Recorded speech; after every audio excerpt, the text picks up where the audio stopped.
carnivore diet for fertility? Yes or no? Well, let's talk about why it might be good, why it might not be good, and really when you can use it and when you shouldn't be using it.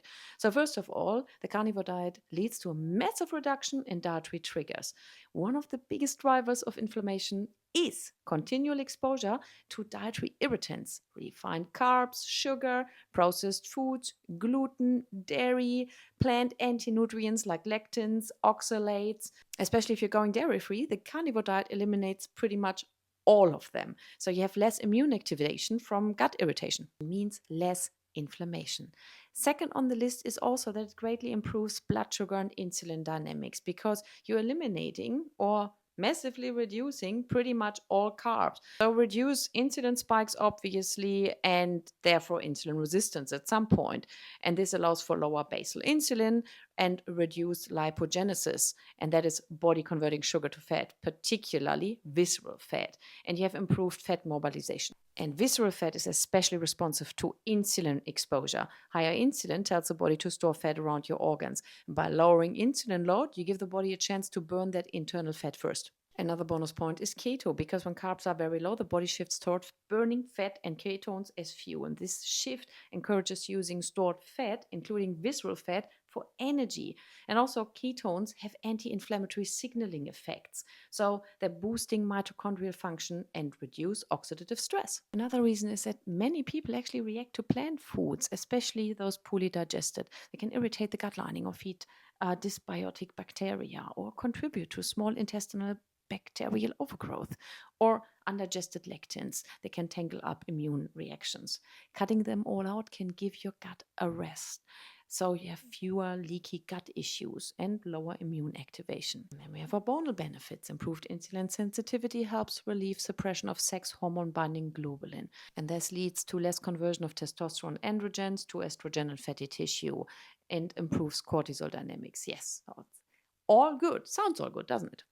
But I believe there are a lot of buts when it comes to the carnivore diet in the long run for women. Yes, it can be powerful, but it's not perfect. Now, for one, if you're not eating organ meats regularly, and let's be honest, most people aren't, you're going to miss out on some critical nutrients. Now, another reason is, for example, what you would be missing out is vitamin C, because that's essential and it's extremely difficult to get enough of it from animal foods alone.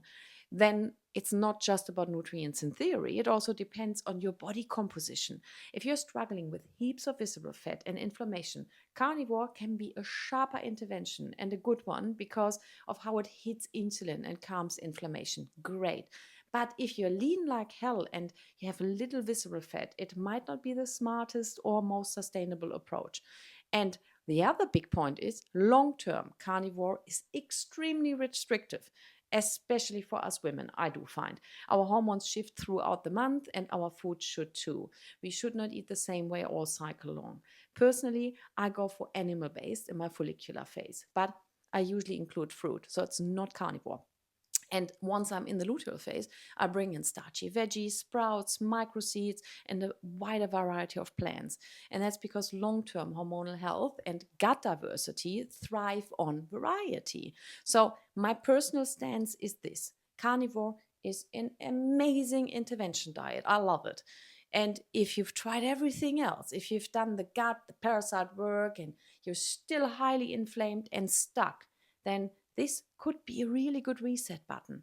But I wouldn't see it as forever. Use it as a tool, and if you want to experiment, I'd do it in your follicular phase when your body is naturally more resilient, and commit to it for maybe 7 days.